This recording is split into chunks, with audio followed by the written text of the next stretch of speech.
Imagine-toi sur le haut d'une montagne dans le brouillard. Tu souhaites atteindre la vallée, c'est-à-dire le point le plus bas.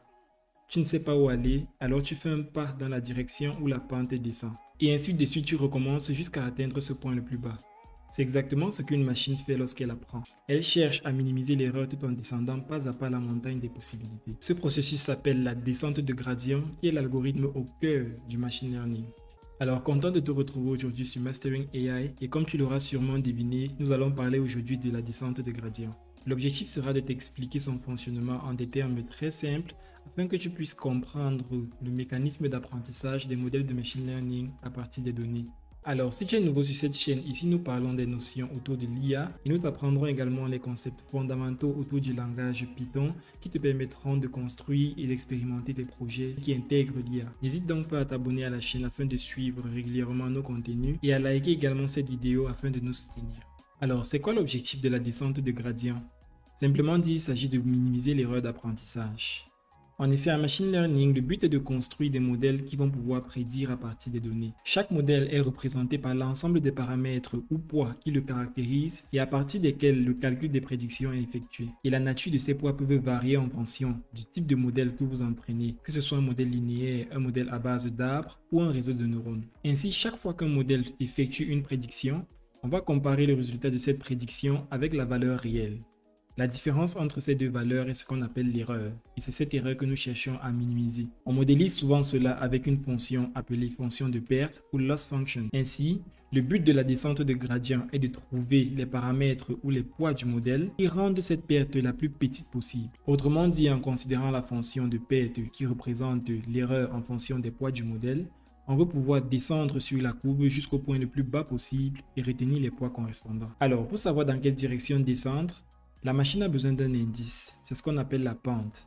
En mathématiques, cette pente représente le gradient. Il indique en effet dans quelle direction l'erreur augmente ou diminue le plus vite. Ceci signifie que si la pente est forte, alors on est loin du minimum et le modèle doit apprendre plus vite. Par contre, si la pente est faible, on est proche du minimum et le modèle doit ralentir son apprentissage. À chaque étape de l'apprentissage, l'algorithme doit mettre à jour ses paramètres suivant cette équation. Le paramètre θ ici représente le taux d'apprentissage, c'est-à-dire la taille du pas à faire dans la direction du gradient. Ceci implique que si le pas est trop grand, on risque de sauter le minimum. Par contre, si le pas est trop petit, on mettra une éternité à atteindre le minimum. Le challenge ici, c'est donc de trouver le bon équilibre. Dans l'algorithme de la descente du gradient, on n'effectue pas un saut direct vers la solution recherchée, c'est-à-dire le minimum. On procède par itération, c'est-à-dire pas à pas jusqu'à l'atteinte du seuil minimum. Ainsi, dans chaque itération, l'algorithme va choisir un lot de données à partir duquel il va calculer le gradient et ensuite mettre à jour les poids suivant l'équation que nous avons montrée précédemment. Ainsi, lorsque toutes les données sont utilisées ou lorsqu'un grand échantillonnage des données est utilisé, on parle de descente de gradient en batch. Par contre, lorsqu'on procède par petit échantillon de données, on parlera de descente de gradient stochastique. Cette dernière méthode peut rendre l'apprentissage plus rapide, mais peut être parfois très chaotique. C'est exactement comme l'apprentissage d'un instrument, c'est-à-dire que tu t'améliores à chaque essai, mais tu peux parfois faire des fausses notes. Alors, où est-ce que la descente du gradient est utilisée? Avant de voir cela ensemble, n'hésite pas à marquer un petit arrêt afin de lâcher un petit pouce bleu et même à t'abonner à la chaîne si ce n'est pas encore fait. Comme mentionné en introduction, la descente de gradient est un algorithme qui est au cœur du mécanisme d'apprentissage des modèles de machine learning. Ceci signifie que depuis les modèles les plus classiques comme les modèles linéaires, les arbres de décision, jusqu'aux modèles à base de réseaux de neurones complexes, la quasi-totalité des modèles basent leur apprentissage sur cet algorithme, avec à chaque fois la même idée, c'est-à-dire observer l'erreur, calculer la pente et ajuster les paramètres du modèle jusqu'à trouver ceux qui permettent d'avoir l'erreur la plus basse possible.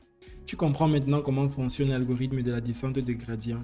Il s'agit d'une série d'itérations durant chacune desquelles il y a calcul de la prédiction, calcul de l'erreur et ajustement des poids en fonction du gradient.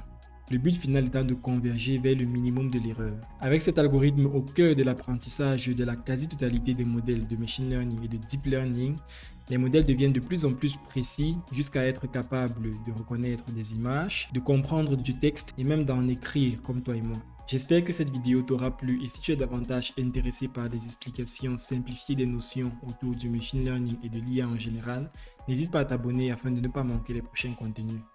Lâche également un petit pouce bleu si tu as aimé cette vidéo et on se dit à très bientôt sur Mastering AI.